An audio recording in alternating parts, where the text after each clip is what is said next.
新北醫生來關心新北市有烤地油的業者自主通報講，因的產品驗出致癌物質苯並芘超標，衛生局已經要求將這產品全面落架回收。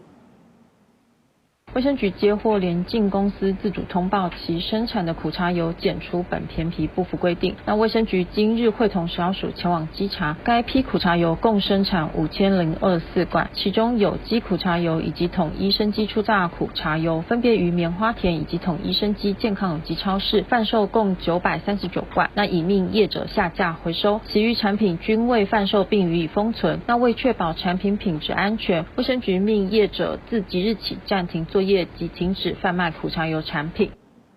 聯進公司自主通報講，因的烤地油驗出苯並芘超標。新北市長侯友宜表示，已經有派人去稽查，啟動落架回收的機制。因為衛生局也提醒民眾，若是有買到共這批有問題的產品，會當去甲聯進公司來聯絡退貨。因若是藥師嘛有到場來抽驗5件烤地油的產品，看檢驗的結果，才過來依法辦理。